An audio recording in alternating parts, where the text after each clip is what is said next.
નમસ્કાર મિત્રો, આજે આપણે રેડિયો બટનમાંથી ડેટા કઈ રીતે PHPને મોકલશું સર્વરમાં તે આજે જોવાના છે.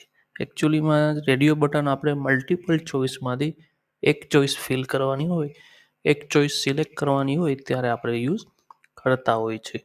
તો સપોઝ કે આપણી પાસે ઘણી બધી લેંગ્વેજ છે, એમાંથી આપણે કોઈ એક જ લેંગ્વેજ સિલેક્ટ કરી તેને ડિસ્પ્લે કરાવવાની છે. તો એવું કંઈક આપણે કરવાના છીએ કે રેડિયો બટન સિલેક્ટ કરશે અને સબમિટ કરશે એટલે PHP પાસે તે ડેટા પહોંચે. તો તેના માટે આપણે થોડીક લેંગ્વેજ માટે રેડિયો બટન બનાવી લઈએ.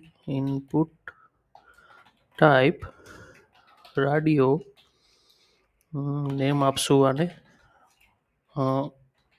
લેંગ્વેજ. શું કામ? કેમ કે આપણો આ વેરિયેબલ તરીકે ટ્રીટ થશે. તો જેટલા પણ રેડિયો બટન હશે તેમાં લેંગ્વેજ નેમ બધામાં સેમ હશે. હવે જો આ રેડિયો બટન સિલેક્ટ થાય, સપોઝ કે અત્યારે જે ટાઈપ કરું છું એ જ રેડિયો બટન સિલેક્ટ થાય તો યુઝરને શું મળશે? તો એની વેલ્યુ તમારે લખવી પડશે. સપોઝ કે પહેલી લેંગ્વેજ પેલું રેડિયો બટન આપણે બનાવી દઈએ સી લેંગ્વેજ PHP માટે. ઓકે, તો સપોઝ કે આ રેડિયો બટન જો સિલેક્ટ થાય તો એને મળે PHP. તો યુઝરને ઇન્ડિકેટ પણ કરવું પડશે કે ભાઈ આ રેડિયો બટન આના માટે છે. ચલો, ત્યારબાદ એક BR આપી દઈએ. નેક્સ્ટ લાઇનમાં જતા રહીશું. આપણે આને જ કોપી કરશું.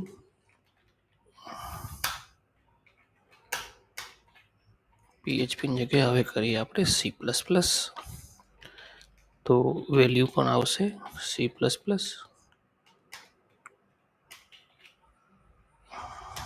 એક BR લગાવી દઈએ અહીંયા પર.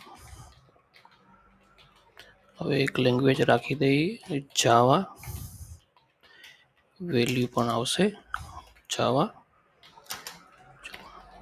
BR. અને હવે આપણે બટન બનાવી દઈએ input type equal to submit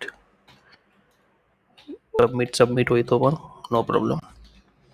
ચાલો એને રન કરશું. જેમ સર્વર ચાલુ કરી લેજો, રન કરશું એટલે જો અહીંયા તમને મલ્ટિપલ ચોઇસ પૂછી છે PHP, C++, જાવા. હવે ત્રણમાંથી એક જ શું કામ સિલેક્ટ થાય છે?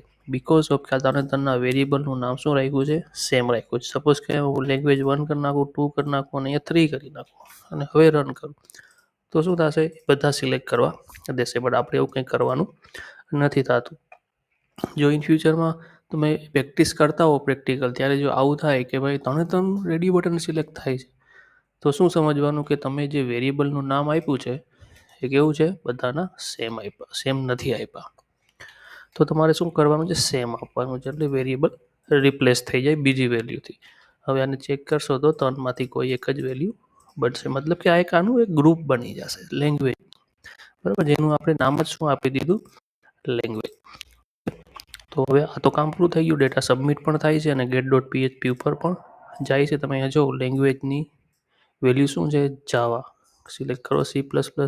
લેંગ્વેજની વેલ્યુ શું છે? C++.